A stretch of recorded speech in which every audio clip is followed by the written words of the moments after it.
نیکیاں کر کے بھول جاؤ، گناہ کر کے کبھی نہ بھولو۔ اسی سے وہ ایک محاورہ اردو میں بڑا مشہور ہے کہ نیکی کر دریا میں ڈال، اور دریا میں ڈال کا مطلب یہ ہے کہ بھول جا، اسے کبھی یاد نہ کر، چاہے کسی قسم کی نیکی ہم کریں وہ ہمارے نامہ اعمال میں محفوظ رہتا ہے، وہ کبھی ضائع نہیں ہوگا۔ جو ہمارا عمل صالح ہوگا وہ کبھی ضائع نہیں ہوگا، برباد نہیں جائے گا۔ لہٰذا نیکیاں بھول جائیں، اور جب گناہ کریں اور پھر اسے ہم ہمیشہ یاد رکھیں اور توبہ کرتے رہیں، استغفار رب کی بارگاہ میں کرتے رہیں، تو یقیناً اللہ کی رحمت سے یہ امید ہے کہ اللہ پاک اس گناہ کو ہمارے نامہ اعمال سے مٹا دے گا۔ اب اس کے بعد اللہ رب العزت نے ایمان والوں اور اعمال صالحہ کرنے والوں کے لیے جو جنت میں نعمتیں تیار کر رکھی ہیں ان نعمتوں کا تذکرہ کرتا ہے۔ اس سے پچھلی آیات میں کفار اور ان کے لیے جو جہنم اور آگ کا عذاب ہے اللہ پاک نے اس کا تذکرہ فرمایا۔ اب اس کے بعد ایمان والوں اور نیکوکاروں کے لیے جو جنت کی بہاریں، جنت کی نعمتیں ہیں، اللہ پاک ان کا تذکرہ فرماتا ہے آیت نمبر 31 میں۔ اللہ پاک کی یہ عادت جاریہ ہے، آپ قرآن مجید کو پڑھیں اگر تو آپ کو یہ سمجھ میں آئے گا کہ بشارت اور وعید، عذاب اور ثواب دونوں کا تذکرہ اللہ رب العزت فرماتا ہے۔ اگر عذاب کا تذکرہ کرتا ہے تو ثواب کا بھی تذکرہ کرتا ہے، اگر وعید کا تذکرہ کرتا ہے تو بشارت کا بھی تذکرہ کرتا ہے، اگر کافروں کے لیے جہنم اور اس کے عذاب کی شدت کا تذکرہ کرتا ہے تو مومنین کے لیے جنت اور اس کی عظیم نعمتوں کا بھی تذکرہ فرماتا ہے۔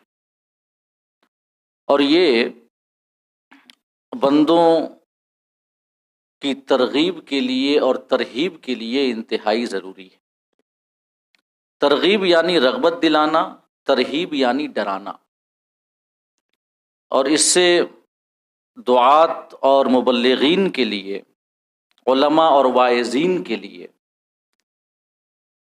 یہ ایک سبق ہے کہ وہ جب وعظ و نصیحت کریں تو نہ صرف عذاب کا تذکرہ کریں، نہ صرف ثواب کا تذکرہ کریں، بلکہ دونوں کے درمیان ایک بیلنس رکھیں، کیونکہ محض عذاب کا اگر تذکرہ کیا جائے تو نا امیدی پیدا ہوتی ہے بندوں کے دلوں میں، اور نا امیدی کفر تک لے کر جاتی ہے، اور خالی ثواب کا ہی تذکرہ کیا جائے تو اتنی زیادہ امید پیدا ہو جاتی ہے کہ بندہ گناہوں پر جری ہو جاتا ہے اور سوچنے لگتا ہے کہ ہم چاہے جو کرتے رہیں ہمارے تمام گناہ معاف ہو جائیں گے۔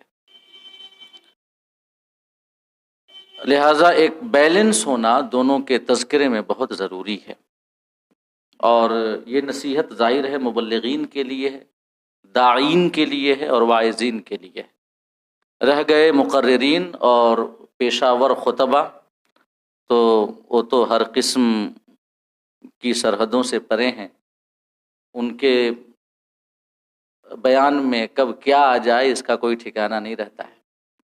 جنت کی کا ٹکٹ بڑے وہ دھڑلے سے بانٹتے ہیں، اور موضوع اور من گھڑت روایات تو ایسے بیان کرتے ہیں کہ جیسے یہ بہت بڑا کار ثواب ہو، اور وہ آقا کریم کی وہ حدیث بھول جاتے ہیں کہ آقا نے فرمایا کہ جس نے میرے اوپر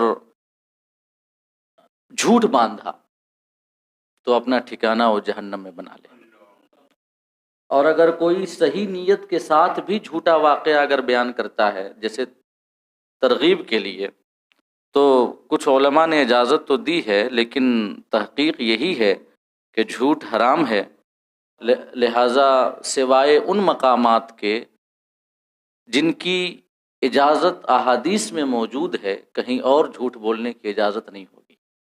اور وہ مقامات کون ہیں؟ یا تو صلح کرانے کے لیے مومنین کے درمیان، یا تو کسی کی جان بچانے کے لیے، یا تو بیوی کو خوش کرنے کے لیے، بس صرف یہیں تک اجازت احادیث میں آئی ہے۔ اور جب جھوٹ حرام ہے تو اگر حرام چیز کی اجازت اگر ہو تو جن جن صورتوں میں اجازت ہو محض انہی صورتوں میں اجازت ہوگی، ان صورتوں کو چھوڑ کر کہیں اور اجازت نہیں ہوگی۔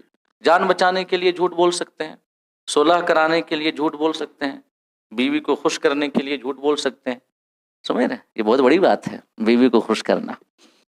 اور یعنی کہ اگر ذرا کم قیمت کا کپڑا لے کر آئیں اور ڈر ہو کہ اگر بتا دیں کہ کم قیمت کا ہے تو بیگم صاحبہ ناراض ہو جائیں گی، تو شریعت اجازت دیتی ہے کہ بڑھا کر بتا دیں تاکہ وہ خوش ہو جائیں، ہے کہ نہیں؟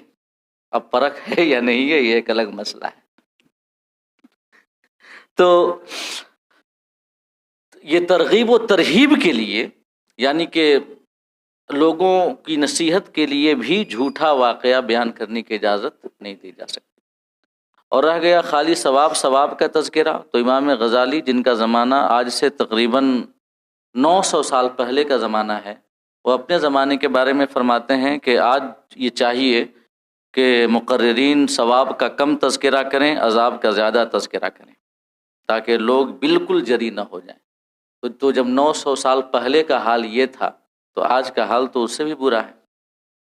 تو آج تو بہت زیادہ چاہیے کہ ہم خاص کر کے بیان کرنے والے، واعظ و نصیحت کرنے والے، جب کوئی الفاظ اپنی زبان سے نکالیں تو کافی پھونک پھونک کر کے جیسے قدم رکھا جاتا ہے، ویسے ہی تول تول کر کے لفظ اپنی زبان سے نکالیں کہ کب اس کا غلط مطلب نکال لیا جائے، اور ہو سکتا ہے سامعین کے دلوں میں کوئی بیجا امید بن جائے یا انہیں کسی اور جانب لے جائے کہ کچھ کہا نہیں جا سکتا۔ لہٰذا آج یہ زیادہ ضروری ہے۔ آقا کریم کی ایک حدیث ہمیں یاد آتی ہے، آقا فرماتے ہیں کہ جو بھی واعظ و نصیحت اور خطبہ بیان کرتا ہے یعنی تقریر کرتا ہے تو اللہ پاک اس وقت تک کل قیامت کے روز اسے نہیں چھوڑے گا جب تک اس سے یہ پوچھ نہ لے کہ بتاؤ تو نے کس نیت کے ساتھ تقریر کی تھی۔ یہ آقا کی حدیث ہے کہ تقریر کرنے والوں کو اس وقت تک نہیں چھوڑا جائے گا جب تک ان سے یہ پوچھ نہ لیا جائے کہ بتاؤ تقریر کرتے وقت تمہاری نیت کیا تھی، کیا تم حاصل کرنا چاہتے تھے اس تقریر سے؟ پیسہ کمانا چاہتے تھے، اصلاح کرنا چاہتے تھے، یا کوئی اور تمہارا ارادہ تھا؟ ہے کہ نہیں؟ اور یہ حدیث تو ہمارے لیے بہت ہی عبرت کا سامان ہے، اور اس حدیث پر غور کر کے مقررین کو کوئی بھی بات اپنی زبان سے نکالنی چاہیے اور بیان کرنی چاہیے۔ اور خاص کر جو فصیح و بلیغ اور یہ مقفع، مسجع اور مرصع جملے اپنی زبان سے نکالتے ہیں، سمجھ رہے ہیں؟ سامعین کو خوش کرنے کے لیے، خطابت کا جوہر دکھانے کے لیے، زبان دانی اور بیان پر اپنی قدرت کو بیان کرنے کے لیے کہ ہم کتنے قادر الکلام ہیں، فصاحت و بلاغت جو ہے ہماری زبان سے کیسے پھوٹتی ہے، اور اس کے لیے وہ الفاظ کا انتخاب کریں، جملوں کی بہترین ترتیب دیں، پھر بیان کریں تاکہ جو سامعین ہیں ان کے اوپر یہ ہماری خطابت کا سکہ بیٹھ جائے۔ تو اس حوالے سے آقا کی ایک حدیث کافی ہے۔ آقا فرماتے ہیں کہ یہ قیامت کی نشانی ہے کہ قیامت کے قریب جو لوگ ہوں گے وہ چبا چبا کر کے باتیں بیان کریں گے، چبا چبا کر کے، اور چبا چبا کر کے مراد الفاظ کو منتخب کریں گے، جملوں کی ترتیب بہتر کریں گے تاکہ فصاحت و بلاغت جھلکے۔ تو اور یہ زیادہ ضروری ہے کہ جو پیشہ ور مقررین ہیں خاص کر کے انہیں یہ اس پر غور کرنا چاہیے۔ اور قرآن مجید جو کہ کتاب دعوت ہے، کتاب دعوت ہے، اس میں لوگوں کی ہدایت کا سامان ہے، تو کتاب میں اللہ پاک نے جو اسلوب لوگوں کی دعوت کے لیے بیان کیا ہے، اسی اسلوب کے مطابق اگر ہم بھی لوگوں کی واعظ و نصیحت کا کام کریں تو یقیناً بہتر اور خاطر خواہ نتیجہ برآمد ہوگا۔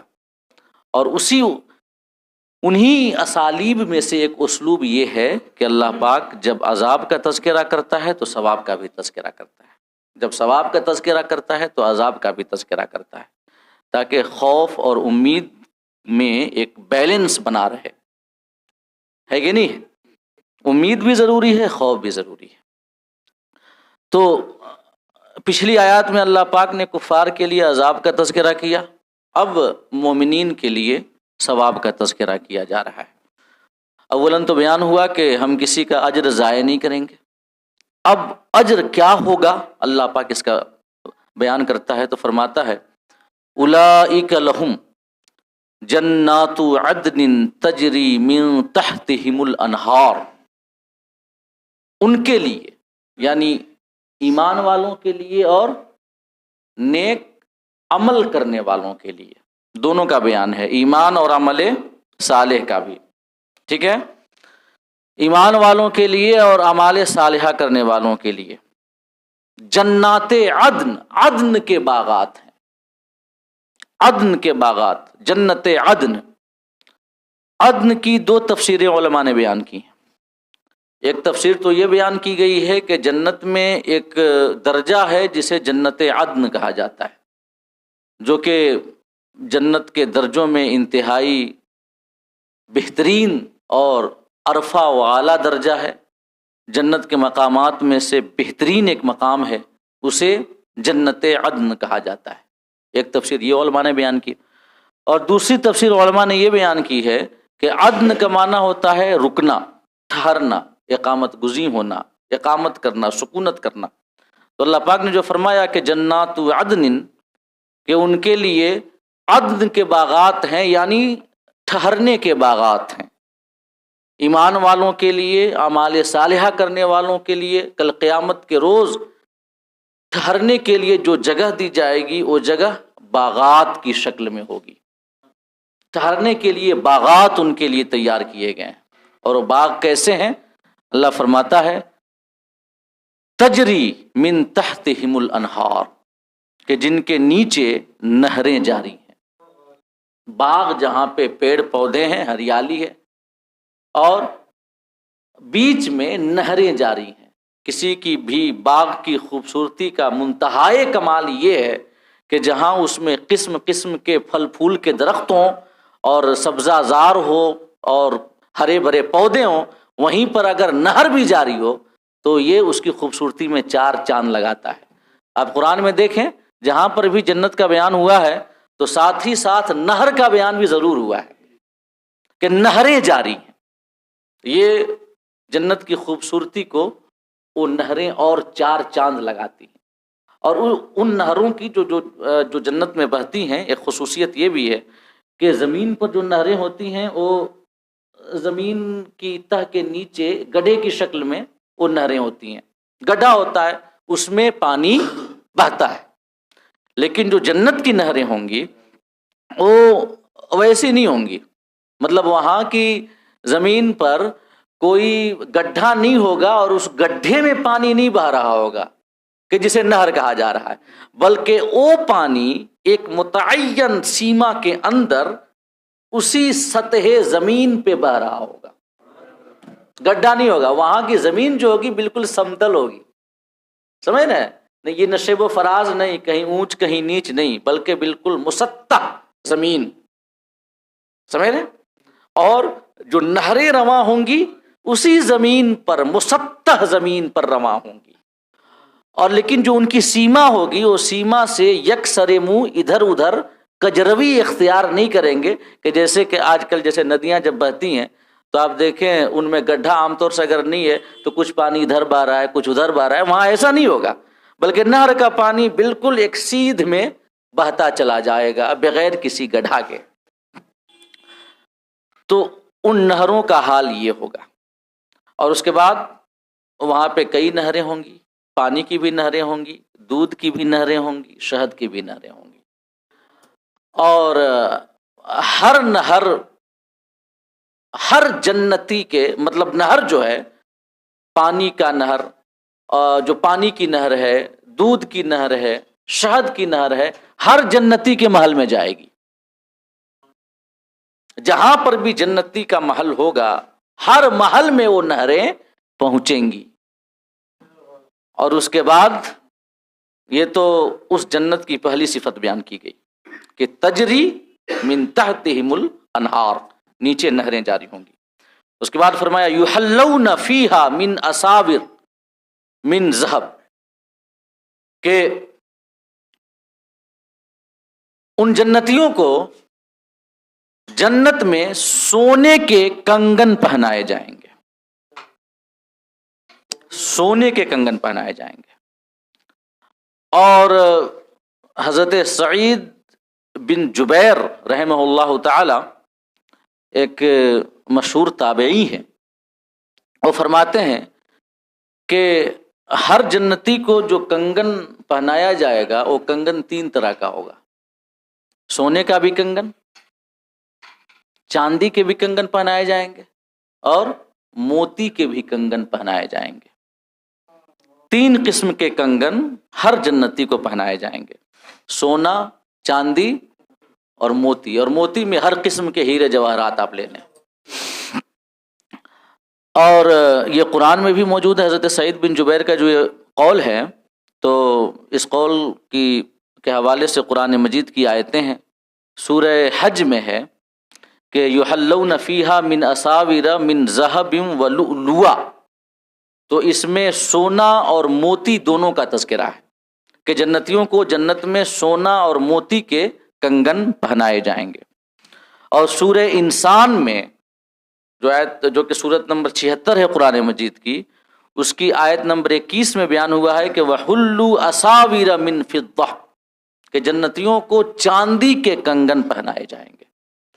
یعنی کہ ہر جنتی کو 3 قسم کے کنگن پہنائے جائیں گے، سونے کے، چاندی کے اور موتیوں کے کنگن پہنائے جائیں گے۔ اب یہ جو زیورات کنگن کی شکل میں انہیں پہنائے جائیں گے، ہاتھ میں، پاؤں میں، تو کہاں تک پہنائے جائیں گے؟ مطلب کنگن ہاتھ میں پہنائے جائیں گے تو کہاں تک یہ جو کنگن پہنائے جائیں گے؟ تو حضرت ابو ہریرہ رضی اللہ تعالیٰ عنہ روایت کرتے ہیں، امام مسلم نے تخریج کی ہے کہ حضرت ابو ہریرہ نے روایت کی کہ سمعت خلیلی صلی اللہ علیہ وسلم، میں نے اپنے خلیل جناب محمد الرسول اللہ صلی اللہ تعالیٰ علیہ وسلم کو یہ فرماتے ہوئے سنا ہے کہ تبلغ الحلیۃ من المؤمن حیث یبلغ الوضو، کہ جنتیوں کو کنگن وہاں تک پہنائے جائیں گے جہاں تک وضو کا پانی پہنچتا ہے۔ جب ہم وضو کرتے ہیں تو جہاں تک ہم وضو کا پانی پہنچاتے ہیں نا، کوہنیوں سمیت دھونے کا حکم ہے، وہاں تک وہ کنگن پہنائے جائیں گے۔ مطلب وہاں پر کوئی کمی تو ہوگی نہیں کہ 1-2 کنگن پہنا دیا پھر یہاں تک، مطلب ہاتھ میں یہ یہاں تک کوئی کمی ہو تب نا کہ 1-2 کنگن اس میں پہن لیا، 1-2 کنگن اس میں پہن لیا۔ جب کمی ہوتی ہے تب نہ ایسا ہوتا ہے، اور وہاں پر تو کوئی نعمت میں کمی نہیں ہے، بے شمار ہیں۔ تو آقا نے فرمایا جہاں تک وضو کا پانی پہنچتا ہے اللہ رب العزت وہاں تک جنتیوں کو کنگن اور زیورات پہنائے گا۔ اور مفسرین فرماتے ہیں کہ بادشاہ دنیا میں کنگن اور تاج پہنتے ہیں، اللہ پاک جنت میں جنتیوں کو کنگن اور تاج پہنائے گا، کیونکہ کوئی بھی جنتی اپنے سمجھ لیں اپنی اقلیم کا جو جنت اسے ملی ہوگی، اور جو جنت اس کی وسعت کیا ہوگی، اس کا رقبہ اور چھیترفل کتنا ہوگا، اس کا ہم تصور بھی نہیں کر سکتے۔ بخاری اور مسلم کی حدیث میں آیا ہے کہ جو سب سے آخری جنتی جنت میں جائے گا تو اس کو کتنی بڑی جنت عطا ہوگی، اس کا اندازہ اس بات سے کریں کہ آقا نے فرمایا کہ اللہ رب العزت اس دنیا اور دنیا سے 10 گنا اور رقبہ آپ فرض کر لیں. یہ دنیا جتنی بڑی ہے، جتنی وسیع و عریض ہے، اس سے 10 گنا اور زیادہ رقبہ آپ فرض کریں. اتنا وسیع و عریض ایک رقبے کی جنت سب سے اخیر میں جانے والے جنتی کو اللہ پاک عطا فرمائے گا. بخاری اور مسلم کے اندر یہ حدیث آئی ہے. وہ شخص ہوگا جو سب سے اخیر میں جنت میں نکلے گا. اور میں نے غالباً 1-2 سال پہلے کی بات ہے کہ وہ حدیث آپ کے سامنے بیان کی تھی کہ جب وہ نکلے گا تو وہ جہنم سے نکالا جائے گا سب سے آخری. جب وہ نکلے گا جہنم سے تو اس کا چہرہ جو ہوگا نا جہنم کی جانب ہوگا، اور جہنم کی جو حرارت ہے، جہنم کی جو گرمی ہے، اس کے چہرے کو جھلسا رہی ہوگی. تو وہ رب سے دعا کرے گا، مولا خالی تو میرا چہرہ اس سے پھیر دے تاکہ میرا چہرہ اس کی گرمی سے اور اس کی لپٹ سے بچ جائے. تو میرا چہرہ اس سے پھیر دے. دعا کرے گا. اللہ پاک فرمائے گا اگر میں تمہارا چہرہ پھیر دوں تو اس کے بعد تو کچھ اور نہیں مانو گے، کچھ اور نہیں مانگو گے. عرض کرے گا مولا نہیں، کچھ نہیں، تو نے مجھے اس جہنم سے نجات دی، اس میں سے نکالا، یہ تمہارا کم کرم ہے.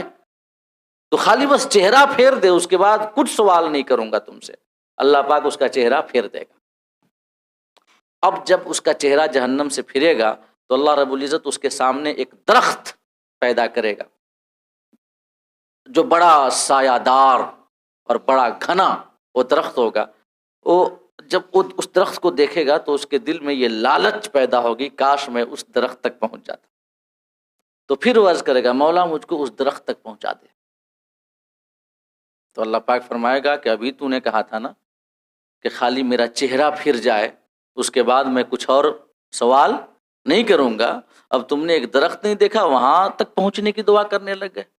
عرض کرے گا مولا یہ آخری، بس اس درخت تک پہنچا دے تاکہ میں اس کے سائے میں رہوں، اس کی ٹھنڈک مجھے ملے، اس کے بعد کچھ اور نہیں چاہیے، بس وہاں پہنچا دے. اللہ پاک اس کی دعا قبول فرمائے گا اور اسے اس درخت تک پہنچا دے گا. جب وہ اس درخت تک پہنچے گا تو اللہ پاک اس کے سامنے ایک اور درخت ظاہر کرے گا جس کا سایہ اس سے بھی زیادہ گھنا ہوگا. جب وہ اسے دیکھے گا تو لالچ پیدا ہوگی کہ اس درخت تک پہنچ جائے. عرض کرے گا مولا اس درخت تک پہنچا دے. اللہ پاک پھر فرمائے گا کہ بندے ابھی تو نے وعدہ کیا تھا کہ اس درخت تک پہنچ جاؤں پھر کچھ نہیں مانگوں گا، اب تم پھر دعا کرنے لگ گئے اور مانگنے لگ گئے. وہ عرض کرے گا مولا بس یہ آخری، بس یہ آخری ہے، اس درخت تک پہنچا دے خالی، اس کے بعد مجھے کچھ اور نہیں چاہیے. تو اللہ پاک اس کی دعا کو قبول فرمائے گا اور اس درخت تک اسے پہنچا دے. جب وہاں وہ پہنچ جائے گا تو اس کے سامنے جنت کا گیٹ ظاہر کیا جائے گا، جنت کا دروازہ. اب جہاں پہ جنت کا دروازہ ہوگا وہاں پہ ہریالی ہی ہریالی، ٹھنڈی ٹھنڈی ہوائیں. اب جب وہ جنت کے دروازے کو دیکھے گا تو اس کے دل میں خواہش ہوگی کہ کاش میں وہاں تک پہنچ جاتا. اب وہ عرض کرے گا مولا مجھے وہاں تک پہنچا دے. تو اللہ پاک فرمائے گا کہ تو بار بار وعدہ کر رہا ہے، بار بار وعدہ توڑ رہا ہے، میں نے تمہیں اس درخت تک پہنچا دیا، اب تمہیں اس گیٹ تک پہنچنا ہے، یہاں تک آنا ہے. عرض کرے گا مولا یہ آخری ہے، بس اس کے بعد کچھ اور نہیں مانگوں گا. اللہ پاک اس کی دعا قبول فرمائے گا اور جنت کے دروازے تک اسے پہنچا دے گا. اب جب وہ جنت کے دروازے تک پہنچے گا تو اندر سے جنتیوں کے ہنسنے بولنے کی آواز آئے گی. کرے گا مولا اندر داخل کر دے. یعنی کہ انسان بڑا لالچی پیدا کیا گیا ہے نا. اور اس کے علاوہ یہ بھی ہے کہ اللہ پاک اس کے سامنے ایسی ایسی چیزیں ظاہر کرے گا کہ وہ بیچارہ صبر بھی نہیں کر پائے گا. تو جب اندر سے جنتیوں کے ہنسنے بولنے کی آواز آئے گی تو عرض کرے گا مولا اندر داخل کر دے. اللہ پاک فرمائے گا کہ تمہیں کیا چاہیے بتاؤ، بار بار تم وعدہ کرتے ہو کہ آخری ہے یہ میرا سوال اور پھر تم مانگنے لگ جاتے ہو. وہ عرض کرے گا مولا بس آخری، اب اس کے بعد کچھ اور نہیں چاہیے. اللہ پاک کرم فرمائے گا، اسے جنت میں داخل کر دے گا. اب جب وہ جنت میں داخل ہو جائے گا تو دیکھے گا کہ سارے اپنے اپنے محلات میں داخل ہو چکے ہیں، اور وہ دیکھے گا کہ اب وہ سوچے گا کہ کاش میرے لیے بھی ایک محل ہوتا. سب تو اپنے اپنے محلات میں عیش کر رہے ہیں اور میں تو عرض کرے گا مولا کہیں مجھ کو بھی ایک جگہ مل جائے اس کے اندر. عرض کرے گا جب یہ اس کی دعا ہوگی اللہ کی بارگاہ میں وہ کرے گا تو اللہ پاک فرمائے گا کہ میرے بندے تو کتنا بڑا حریص ہے، بار بار تو دعا کرتا ہے، بار بار مانگتا ہے، تمہاری مانگ پوری کی جاتی ہے، پھر اس کے بعد وعدہ کرتا ہے کہ اب کچھ نہیں مانگے گا، پھر اس کے بعد مانگنے لگتا ہے. ایسا کر تمہیں جتنا مانگنا ہے ایک ہی بار مانگ لے، جتنا مانگنا ہے ایک ہی بار مانگ لے. تو وہ یہ جو بھی اس کے ذہن میں آئے گا اس وقت تو مانگے گا مولا یہ دے دے، یہ دے دے، یہ دے دے، یہ دے دے. اللہ پاک فرمائے گا یہ بھی مانگ لے، یہ بھی مانگ لے، یہ بھی مانگ لے، یہ بھی مانگ لے. اللہ کا کرم کتنا وسیع و عریض ہے. اللہ پاک جب نوازنے پہ آئے اللہ پاک اسے یاد دلائے گا یہ بھی مانگ لے، یہ بھی مانگ لے، یہ بھی مانگ لے. اور پھر اس کے بعد فرمائے گا کہ جا تمہیں دنیا اور دنیا سے 10 گنا وسیع و عریض اور جگہ میں نے تمہیں جنت میں عطا کی. تو وہ عرض کرے گا مولا تم اس سے مذاق کرتا ہے. اللہ پاک اس کی اس بات پہ ضحک فرمائے گا، اور ضحک فرمانے سے مراد راضی ہو جائے گا اور ارشاد فرمائے گا میرے بندے میں مذاق نہیں کرتا، ہر چیز میرے لیے آسان ہے، میں جسے جو چاہوں عطا کر سکتا ہوں. جا میں نے جو تو نے مانگا تمہیں وہ بھی دیا اور اس سے 10 گنا اور بڑھا کر کے دیا، اور پھر اس کے بعد جتنی دنیا ہے دنیا سے 10 گنا وسیع و عریض اور تمہیں جنت عطا کر دی. تو یہ اللہ پاک اس بندے کو عطا کرے گا جو سب سے اخیر میں جنت میں جائے گا. تو جو پہلے والے ہوں گے آپ ان کا اندازہ کر لیں، جو بغیر حساب کتاب کے سورج کی روشنی کی طرح چمکنے والے لوگ جنت میں جائیں گے 70,000. پھر ان میں سے ہر ایک کے ساتھ 14ویں کے چاند کی طرح چمکنے والے 70,000 لوگ جائیں گے. ان کو اللہ پاک کن کن نعمتوں سے نوازے گا ہم بس تصور ہی کر سکتے ہیں. اسی وجہ سے کہا جاتا ہے کہ جنت کی نعمتیں ایسی ہیں کہ نہ کسی آنکھ نے دیکھی، نہ کسی کان نے سنا، نہ کسی کے دل میں خیال تک گزرا. تو اللہ پاک نے فرمایا کہ انہیں سونے، چاندی اور موتیوں کے زیورات پہنائے جائیں گے. اور آقا فرماتے ہیں وہاں پہ کوئی کمی تو ہے نہیں، جہاں تک اعضائے وضو دھوئے جاتے ہیں وہاں تک اللہ پاک کنگن جنتیوں کو پہنائے گا.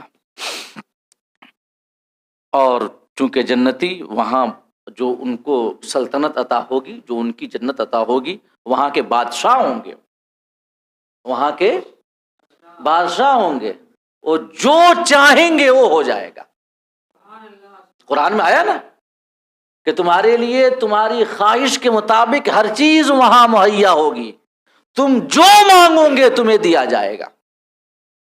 یہ قرآن میں اللہ پاک نے بیان کیا ہے. اور وہ اتنے مطلب یہ جو دنیا کے بادشاہ ہوتے ہیں ان کے خلاف کبھی بغاوت ہو جاتی ہے. یہ بادشاہ جو چاہتے ہیں وہ نہیں کر پاتے، کئی ساری رکاوٹیں ہوتی ہیں، آگے پیچھے سوچنا پڑتا ہے. تو یہ دنیاوی بادشاہ ہیں جو اپنی چاہت کے مطابق فیصلہ اگر چاہیں بھی تو رکاوٹیں کبھی کبھی ہو جاتی ہے، وہ نہیں فیصلہ کر پاتے. لیکن وہ اپنی قلمرو کے ایسے بادشاہ ہوں گے کو جو چاہیں گے وہ ہو جائے گا، جو مانگیں گے ان کی مانگ پوری کی جائے گی. اور کہیں پہ جانے کی بھی ضرورت نہیں ہے، کوئی محنت کرنے کی بھی ضرورت نہیں ہے، بس تخت پر آرام سے بیٹھے ہیں، بس سوچ لیا کہ یہ چیز آ جائے، فوراً وہ چیز ان کے سامنے آ جائے گی. تو ایسے بادشاہ ہوں گے. تو اسی وجہ سے مفسرین کہتے ہیں کہ دنیا کے یہ بادشاہ جو اپنی ہر چاہت پوری نہیں کر پاتے، جب یہ تاج و تخت مطلب تاج پہنتے ہیں، تخت پر آرام کرتے ہیں، اس کے علاوہ کنگن سونے چاندی کے پہنتے ہیں، زیورات پہنتے ہیں، تو وہ تو حقیقی بادشاہ ہوں گے جو جنت میں رہیں گے. لہٰذا اللہ پاک ان کو زیورات پہنائے گا. اور ایک اور بات جو ہمارے لیے بڑی قابل غور ہے وہ اس حدیث پاک سے ہمیں سمجھ میں آتی ہے. امام نسائی نے تخریج کی ہے، امام حاکم نے حضرت عقبہ بن عامر رضی اللہ تعالی عنہ سے، کہ حضرت عقبہ بن عامر روایت کرتے ہیں کہ ان رسول اللہ صلی اللہ تعالی علیہ وسلم کان یمنع اہلہ الحلیہ والحریر وَيَقُولُ إِن كُنتُمْ تُحِبُّونَ حِلْيَةَ الْجَنَّةِ وَحَرِيرَهَا فَلَا تَلْبَسُوهُمَا فِي الدُّنْيَا۔ آقا کریم اپنے گھر والوں کو کہا کرتے تھے، اپنی ازواج سے کہا کرتے تھے کہ حضرت عقبہ بن عامر روایت کرتے ہیں کہ آقا اپنے گھر والوں کو زیورات اور ریشم کا لباس پہننے سے منع کیا کرتے تھے، آقا دو جہاں۔ اور یہ ارشاد فرمایا کرتے تھے کہ ان کنتم تحبون حلیۃ الجنہ وحریرہا، اگر تم جنت کا زیور چاہتے ہو، اپنے گھر والوں سے، اپنی ازواج سے خاص طور سے یہ آقا کہا کرتے تھے، فرمایا کرتے تھے کہ اگر تم جنت کا زیور چاہتی ہو، وہاں پر ریشمی لباس چاہتی ہو، تو دنیا میں انہیں نہ پہنو، دنیا میں انہیں۔ آپ اپنے گھر والوں، اپنی ازواج کو یہ کہا کرتے تھے۔ اور ایسے تو مردوں کے لیے تو ہمیشہ یہ سب حرام ہے، یہاں پر ریشمی کپڑا حرام ہے، سونے چاندی اور ہر قسم کے زیورات مردوں کے لیے حرام ہے، اور یہاں پر حرام ہے، وہاں ملیں گے یہ زیورات اور یہ ریشمی لباس، ہمیں وہاں پہنائے جائیں گے، یہاں پر حرام ہے۔ یعنی یہاں کی قربانی کا صلہ یہ ہے کہ وہاں پہ ریشمی لباس ملیں گے اور زیورات ہمیں پہنائے جائیں گے، یہاں کی قربانی کا یہ صلہ ہے۔ اور اسی حوالے سے ایک اور بات میں آپ کے سامنے عرض کروں کہ آقا کریم حضرت ابو ہریرہ رضی اللہ تعالیٰ عنہ روایت کرتے ہیں، حضرت ابو ہریرہ کہ آقا کریم نے ارشاد فرمایا کہ یدخل اہل الجنۃ الجنہ جردن مردن بیزن جعدن مکحلین ابناء ثلاث و ثلاثین وہم علی خلق آدم 60 ذراعا فی 7 اذرع۔ آقا فرماتے ہیں، حضرت ابو ہریرہ روایت کرتے ہیں کہ جنتی لوگ جنت میں جائیں گے اس حال میں جردن، یعنی ان کے پورے بدن پر کہیں بال نہیں ہوگا، مردن، ان کے چہرے پر کوئی بال نہیں ہوگا، داڑھی اور مونچھ کے بال نہیں ہوں گے، جعدن، ان کے بال، ان کے جو بال ہوں گے گھنگریالو ہوں گے، بیزن، گورے چٹے ہوں گے، مکحلین، آنکھیں سرمگی ہوں گی، ابناء ثلاثی و ثلاثین، سب کے سب 33 سال کے ہوں گے، 33 سال۔ اس سے عمر مطلب کم ہونے کا تو کوئی سوال ہی نہیں ہے، مگر بڑھنے کا بھی کوئی سوال نہیں ہے، مطلب عمر نہیں بڑھے گی، یہ دنیا میں عمر بڑھتی رہتی ہے نا، اور یہ سب سے بڑی ضیاء اور سب سے بڑی بربادی ہے کہ عمر آگے بڑھتی جاتی ہے، اور وہاں پر سب کے سب 33 سال کے ہوں گے، کسی کی عمر زیادہ نہیں ہوگی۔ اور اس کے بعد وہم علی خلق آدم، اور سارے جنتی حضرت آدم کا جو جسم اطہر تھا اسی کے مطابق سارے جنتیوں کا جسم ہوگا، یعنی 60 گز لمبا 7 گز چوڑا، سارے جنتیوں کا جو بدن ہوگا لمبائی اور چوڑائی میں 60 گز لمبا، اور جو چوڑا ہوگا وہ 7 گز، 7 گز، کہ اس لیے کہ حضرت آدم کی لمبائی 60 ہی گز تھی، اور ان کا بدن جو موٹا تھا وہ جو موٹائی تھی بدن اطہر کی وہ 7 گز تھی، تو انہی کے بدن اطہر کے مطابق مقدار میں تمام جنتیوں کا بدن ہوگا۔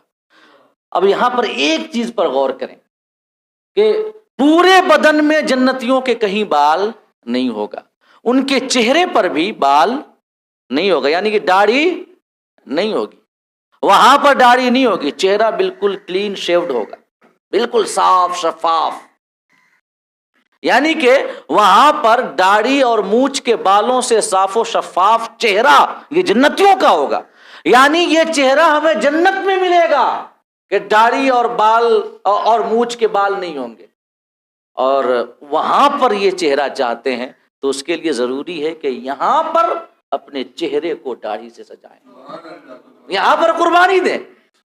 وہ خوبصورتی جو بغیر داڑھی کی ہوتی ہے، وہ خوبصورتی اگر وہاں چاہتے ہیں تو ہم یہاں اب داڑھی کی خوبصورتی اپنے چہرے پہ سجائیں، اور اس کا بدلہ یہ دے گا کہ اللہ پاک وہاں بغیر داڑھی والی خوبصورتی ہمیں عطا کرے گا۔ اور ہر چیز اپنے وقت ہی پر اچھی لگتی ہے، وقت سے پہلے کوئی چیز اچھی نہیں لگتی ہے کہ نہیں؟ تو اگر وہاں چاہیے تو یہاں قربانی دینی پڑے گی نا، اگر یہاں قربانی نہیں دیں گے تو پھر وہاں پر کیا مطلب؟ اور ایک اور بات، یہ آقا کی ایک حدیث بھی ہے نا کہ جب آپ سورج گرہن کی نماز پڑھا رہے تھے تو آپ نے ہاتھ بڑھایا، اور اس کے بعد جب صحابہ نے پوچھا کہ یا رسول اللہ آپ نے ہاتھ کیوں بڑھایا تھا، تو آپ نے کہا کہ میں نے جنت کو دیکھا، اس کے انگور کے خوشبو کو دیکھا، تو میں نے چاہا کہ انگور کا ایک خوشہ توڑ لوں، لیکن میں نے رہنے دیا، اگر توڑ لیتا تو تم رہتی دنیا تک اس خوشے میں سے انگور کھاتے رہتے، مگر وہ خوشہ کبھی ختم نہیں ہوتا، آقا نے فرمایا۔ لیکن پھر آقا نے نہیں توڑا، کیوں نہیں توڑا؟ آقا نے فرمایا کہ پھر میں نے یہ سوچا کہ رہنے دو، جو چیز جہاں کی ہے وہیں ملے، یہ زیادہ بہتر ہے۔ تو انگور ہمیں جنت میں ملنے تھے، آقا نے نہیں توڑا۔ تو خوبصورتی جو بن داڑھی کی ہوتی ہے جنت میں ملے گی، اور اس کے لیے یہاں پہ داڑھی والی خوبصورتی ہمیں اپنے چہرے پہ سجانی ہوگی، قربانی دینی ہوگی، تب جا کر کے وہاں ملے گا نا۔ تو آقا نے یہ فرمایا اپنے گھر والوں سے، اپنی بیویوں سے، اپنے ازواج مطہرات سے کہ اگر چاہتی ہو کہ وہاں پہ ریشمی لباس پہنو، وہاں کے زیورات پہنو، تو چاہیے کہ یہاں پہ قربانیاں دو، یہاں پر نہ پہنو۔ اور جو مرد ہیں ان کے لیے تو بہرحال حرام ہے ہی ہے۔ یعنی کہ آقا کریم اپنی ازواج مطہرات کو سادہ زندگی گزارنے کی تلقین کیا کرتے تھے، سادگی کے ساتھ، زیادہ زینت و آرائش کے پیچھے نہ بھاگیں۔ یہ آقا کریم کی تلقین ہے اور تعلیم ہے پوری امت کے لیے خاص طور سے۔ اور ایسا نہیں ہے کہ ازواج مطہرات نے کبھی مطالبہ نہیں کیا آقا کریم سے۔ ایک بار ایسا معاملہ ہوا تھا کہ ازواج مطہرات نے مطالبہ کر دیا کہ دوسروں کے گھر کے خواتین کے لیے بہترین بہترین لباس ہیں، بہترین بہترین زیورات ہیں، اور ہم کو بہترین لباس نہیں، ہمیں نہیں ملتے، بہترین زیورات نہیں ملتی۔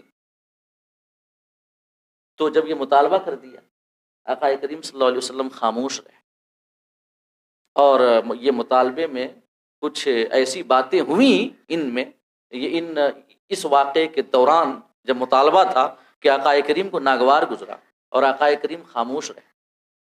ہمارے آقا صلی اللہ علیہ وسلم کی پوری سیرت طیبہ اٹھا لیں، پوری سیرت طیبہ کی میں بات کر رہا ہوں، کبھی آپ کو ایک بھی ایسا واقعہ نہیں ملے گا کہ آقا نے اپنی کسی بھی زوجہ محترمہ کے ساتھ کبھی بھی اونچے آواز میں بات کی ہو، انہیں مارنا تو دور کی بات، ہاتھ اٹھانا تو دور کی بات، وغیرہ وغیرہ، کبھی ڈانٹا تک ہو، کبھی اونچی آواز میں بات بھی کی ہو، آقا کی سیرت میں ایسا واقعہ نہیں ملے گا۔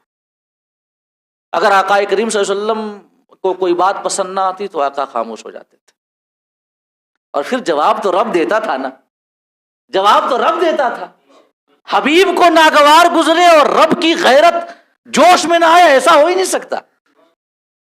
آقا کریم نے کبھی بھی نہ اپنی ازواج مطہرات کو ڈانٹا، اور نہ تو کبھی ایسی نوبت آئی کہ آپ نے ہاتھ اٹھایا۔ اور جو ایک روایت، جو یہ قرآن مجید کی آیت کریمہ ہے کہ عورتوں سے اگر تم نافرمانی کا ڈرو تو انہیں ضرب لگاؤ، یہ مطلب قرآن مجید کی آیت کریمہ ہے نا۔ کچھ لوگ اسے لے کر کے پتہ نہیں کیا کیا باتیں کرتے رہتے ہیں کہ قرآن نے کہا ہے ضرب لگانے کی بات، قرآن میں ہے۔ تو میں عرض کرنا چاہوں گا اس کی تفسیر میں علماء نے جو بیان کیا ہے اس کو بھی تو دیکھیں۔ یہاں تک بیان کیا گیا ہے کہ چاہیے کہ مطلب پھول کی چھڑی میں روئی لپیٹ کر کے اور اس کا یہ بنا کر کے پھر اس سے ضرب لگائے، یہ علماء نے فرمایا ہے۔ یعنی کہ عورتوں کے ساتھ حسن سلوک، ہاں، اور وہ تو ہے ہی ہے، چہرہ بچا کر کے، مطلب آقا نے فرمایا، ایک حدیث ہے کہ یہ ضرب شدید نہ ہو، چہرے پہ نہ ہو، اور علماء نے تشریح یہاں تک کی کہ پھول کی چھڑی میں روئی کا پھاہا باندھ کر کے تب اس سے ضرب لگائی جائے۔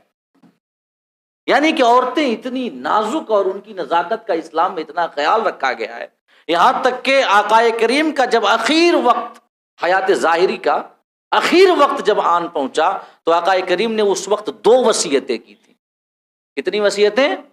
2 وصیتیں۔ پہلی وصیت آقا نے فرمایا الصلاۃ علی وقتہا، نماز کو وقت پہ پڑھنا۔ اب آپ بتائیں نا کہ اخیر اگر وقت ہو کسی کا، میں عام طور سے بات کرتا ہوں، عام طور سے آخری وقت میں جو باتیں جانے والا شخص کرتا ہے تو وہ کافی اہم جو باتیں ہوں گی انہی کو نہ بتائے گا جو سب سے اہم ہوں گی۔ آقا کریم کی حیات ظاہری کے اخیر لمحات ہیں، اور ان لمحات میں آقا جو نصیحت کر رہے ہیں اور جو وصیت کر رہے ہیں اس نصیحت اور وصیت کو سنیں۔ آقا نے فرمایا پہلی وصیت الصلاۃ علی وقتہا، نماز وقت پہ پڑھنا، اور دوسری جو آقا نے وصیت فرمائی کہ اپنی عورتوں کے معاملے میں اللہ سے ڈرتے رہنا، عورتوں کے معاملے میں اللہ سے ڈرتے رہنا، کیونکہ نازک اور کمزور مخلوق ہے، وہ ہمارے قابو میں دی گئی ہے، وہ دی گئی ہیں۔ اب اگر ان کے اوپر ظلم کیا جائے یا کسی قسم کی سختی روا رکھی جائے تو آقا نے وصیت کی کہ سختی کرتے وقت، ظلم کرتے وقت یا کوئی اور ایسا کام کرتے وقت جو انہیں ناگوار ہو، ان کے دل کے آبگینے کو ٹھیس پہنچے، اس وقت تمہیں چاہیے کہ اللہ سے ڈرتے رہنا۔ یہ دو نصیحتیں آقا نے کی۔ تو میں عرض کرنا چاہوں گا کہ زیورات اور لباس کے حوالے سے مطالبہ ہوا آقا کریم کے ازواج مطہرات کی جانب سے، اور کچھ ایسے معاملات ہوئے جو آقا کریم کو ناگوار گزرے، آقا کریم خاموش رہے، مگر رب کی غیرت جوش میں آئی۔ اللہ پاک نے قرآن مجید میں سورت اتاری اور اس میں یہ فرمایا کہ اگر تمہیں دنیا چاہیے تو ہمارے حبیب تمہیں فارغ کر دیں گے، اور تم سے بہتر ازواج ہم اپنے حبیب کے لیے لے آئیں گے۔ اگر میرے رسول کے ساتھ رہنا ہے، زندگی گزارنی ہے، تو صبر و شکر کے ساتھ اور سادگی کے ساتھ زندگی گزارو، زیادہ مطالبات نہ کرو۔ اگر یہ دنیاوی زندگی کا عیش و آرام چاہیے تو پھر ہمارے رسول تمہیں فارغ کر دیں گے، اور ہم تم سے بہتر ازواج اپنے رسول کے لیے لے آئیں گے۔ یہ رب کی غیرت ہے اپنے حبیب کے حوالے سے، اور رب کی محبت ہے ہمارے آقا سے۔ فرمایا زیادہ مطالبات نہ کیا کرو، صبر و شکر کے ساتھ رہو۔ یہ آقا کے حوالے، آقا تو چپ رہے لیکن جواب رب نے دیا۔ ہمارے آقا کی شان، کوئی بھی معاملہ ہو، طبیعت ناگوار گزرے، آقا تو چپ رہے۔ گنوار آتے، آرابی دیہات کے رہنے والے، اور یہ گھر کے باہر ہی سے آواز لگانے لگتے، محمد محمد محمد، معاذ اللہ رب العالمین، اس قسم کے نام، مطلب نام سے محمد محمد محمد صلی اللہ علیہ وسلم۔ حالانکہ آقا کریم کو نام سے پکارنا حرام ہے۔ لا تجعلوا دعاء الرسول بینکم کدعائکم بعضکم لبعض او کما قال اللہ تعالی، کہ اللہ پاک نے فرمایا کہ رسول کو ویسے نہ پکارو جیسے ایک دوسرے کو تم پکارتے ہو۔ مگر وہ آرابی تھے، ان کو تہذیب نہیں تھی، تو آ کر کے آقا کے نام سے پکارنے لگتے۔ معاذ اللہ، آقا کریم کے دل پہ ان کی وہ باتیں ناگوار گزرتی، مگر آقا کریم چپ رہے۔ اللہ پاک نے قرآن مجید میں آیت کریمہ نازل فرمائی، ان الذین ینادونک من وراء الحجرات اکثرهم لا یعقلون۔ محبوب، جو تمہیں کمروں کے باہری سے آواز لگانے لگتے ہیں، بے عقل ہیں، یہ ان کے پاس سمجھ نہیں ہے، دانش نہیں ہے۔ انہیں چاہیے تھا کہ وہ انتظار کرتے، آپ کو بلانا نہیں، پکارنا تو کجا، وہ ہلکی سی بھی کسی سے خبر بھی نہیں بھیجواتے اندر کہ کوئی ملنے آیا ہے، وہ انتظار کرتے یہاں تک کہ آپ خود باہر تشریف لاتے، تو یہ ان کے لیے بہتر ہوتا۔ اللہ پاک نے ادب سکھایا۔ تو ازواج کے معاملہ میں بھی اللہ پاک نے آیت کریمہ اتاری، غالباً سورہ تحریم اتری اس وقت، سورہ تحریم، جس میں اللہ پاک نے فرمایا کہ اگر ہمارے حبیب کے ساتھ رہنا ہے تو سادگی اور صبر و شکر کے ساتھ رہو، اور اگر مطالبات کرنے ہیں تو ہمارے رسول تمہیں فارغ کر دیں گے، ہم تم سے بہتر ازواج اپنے حبیب کے لیے لے آئیں گے۔ تو آقا اپنے گھر والوں سے کہا کرتے تھے کہ اگر تمہیں جنت کا زیور اور جنتی لباس، ریشم کے لباس چاہیے تو تم دنیا میں انہیں نہ پانا۔ اور اس کے بعد جو کنگن پہنائے جائیں گے اور جو موتی پہنائے جائیں گے جنتیوں کو، ان کی روشنی کا عالم کیا ہے، اس کے حوالے سے بس 2 حدیثیں، وقت ہو چکا ہے، اور باقی کی باتیں انشاءاللہ اگلی نشست میں آپ کے سامنے بیان کروں گا۔ حضرت سعد رضی اللہ تعالیٰ عنہ روایت کرتے ہیں کہ آقا نے فرمایا کہ اگر کوئی ایک جنتی شخص دنیا کی جانب جھانکے اور اس کے کنگن ظاہر ہو جائیں دنیا کے سامنے، تو کنگن کی روشنی سورج کی روشنی کو بجھا دے، کہ جیسے سورج کی روشنی ستاروں کی روشنی کو بجھا دیتی ہے، مطلب کہ ان کی روشنی نظر نہیں آتی، ماند پڑ جاتی ہے، بالکل ختم ہو جاتی ہے، ویسے ہی ان کے کنگن اور ان کے ہار یا ان کے زیورات کی جو موتیاں ہیں، ان موتیوں میں اتنی چمک ہے اور اتنی روشنی ہے کہ ان کی روشنی کے سامنے سورج بے نور ہو جائے۔